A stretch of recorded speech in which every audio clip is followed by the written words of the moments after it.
শুভ সকাল বন্ধুরা, mummy Dawr চ্যানেলে সবাইকে স্বাগতম জানিয়ে চলে এলাম আবার রান্নাঘরে নতুন রেসিপি নিয়ে। আজকে রান্না করব মুগ ডাল, ভাজা মুগ ডাল মাছের মাথা দিয়ে। আমি এখানে লবণ, কাঁচা লঙ্কা দিয়ে দিয়েছি। এখন আমি ডালটাকে ফুটিয়ে নিচ্ছি প্রেসারে। কাতল মাছের মাথা আমি হলুদ লবণ দিয়ে কড়াইতে দিয়ে দিয়েছি সরষের তেল।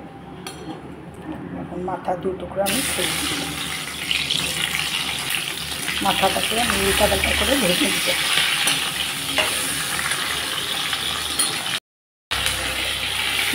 কাতল মাছের মাথাটাকে আমি ভালো করে ভেজে নিলাম কড়া করে।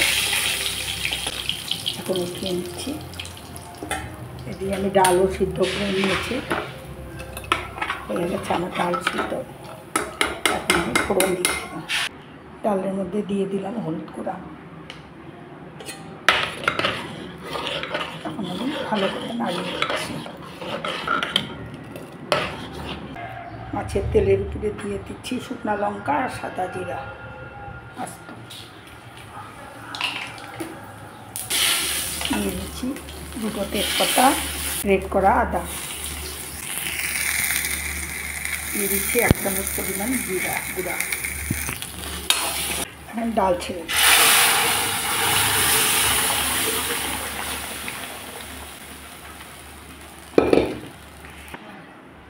মাছের মাথাটাকে এখন থেতো করে দিচ্ছি তেল দিয়ে।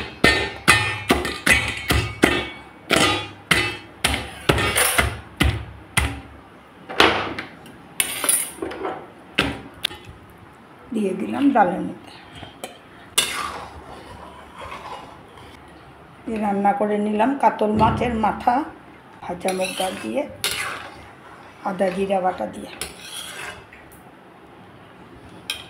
দেখুন রঙটা কি সুন্দর হয়েছে।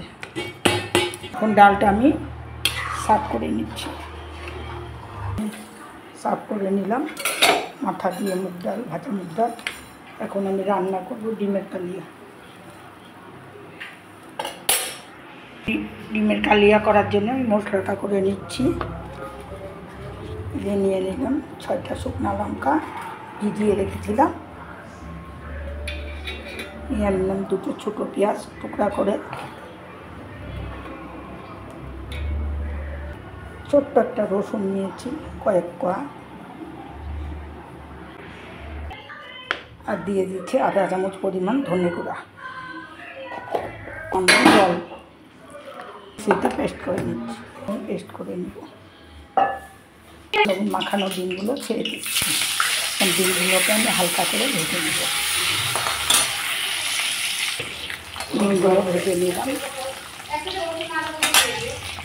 ফোড়নে দিয়ে দিচ্ছি জিরা, তেজপাতা, পেস্ট করা মশলা, টমেটো পেস্ট,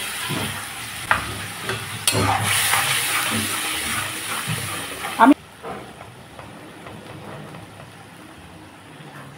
স্বাদ মতো লবণ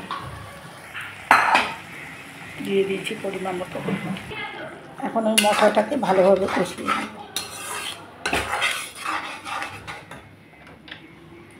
দিয়ে দিচ্ছি ডিম।